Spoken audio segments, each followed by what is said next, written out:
ไม่ได้เฮาก็สิมาหาเครื่องเฮ็ดน้ำเจลสุกี้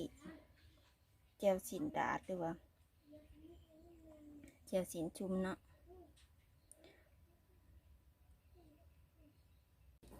ลูกข้าวหม้ออันเก่านี่แหละเขาก็ไปล้างลายเตือเนาะอันนี้เขากับปั้นจะแล้วมีกระเทียมมีกับพริกไทยมันติดอันนี้เนาะขันเขาเสียหลายเขาก็กวดเอาเนาะ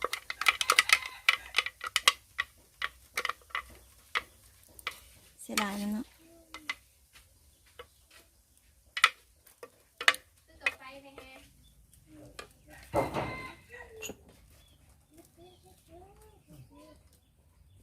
เขาก็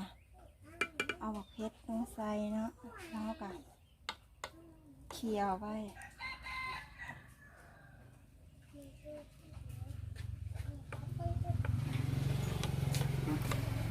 ทรงกาบมันครับ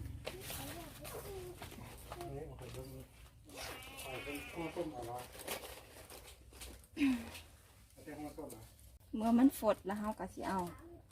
อันนี้เป็นซอสบักเพชรเนาะ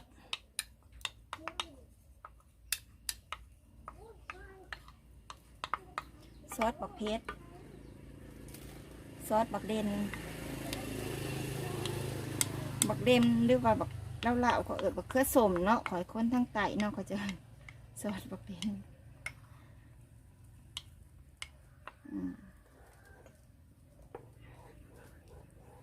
เอากับก้นเขากันเนาะเอากับปรุงใส่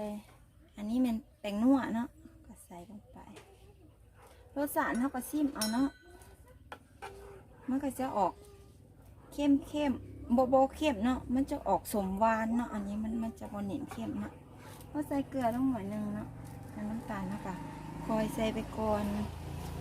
เพราะอันนั้นโบโคแล้วเขาจะคอยอันนั้นเนาะคอยใส่ลงตามดังคิดนินหมอป้ายให้หูว่าเขากันขั้วเนาะอันนี้มันตั้งเถือครับนะ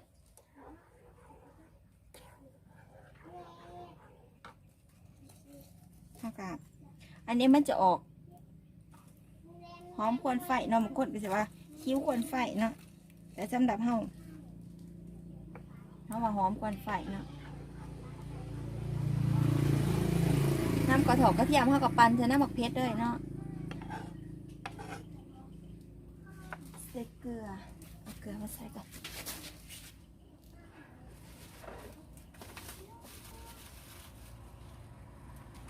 ใส่เกลือยิบมือหน่อย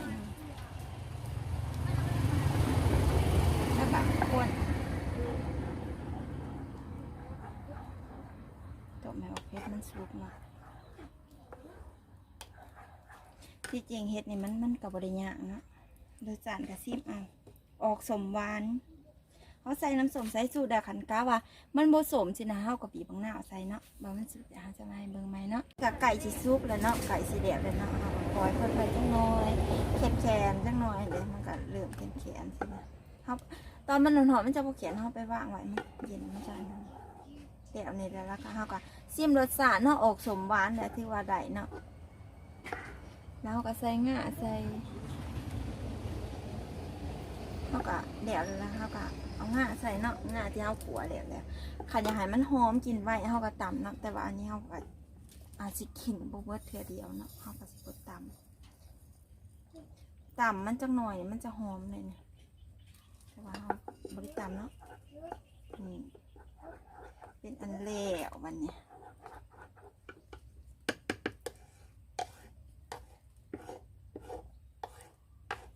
เขาเห็ดอาหารเขาจะเป็นคนที่ว่าบ่ค่อยได้ตวงได้ยังเนาะเขาก็เห็ดไปเลยแหละ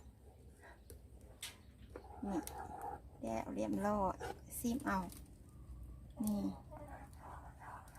เดี๋ยวละเขาไปซื้อของเพิ่นมันจะบ่ขุ่นแบบนี้เนาะมันจะใส่แบบนี้เนาะ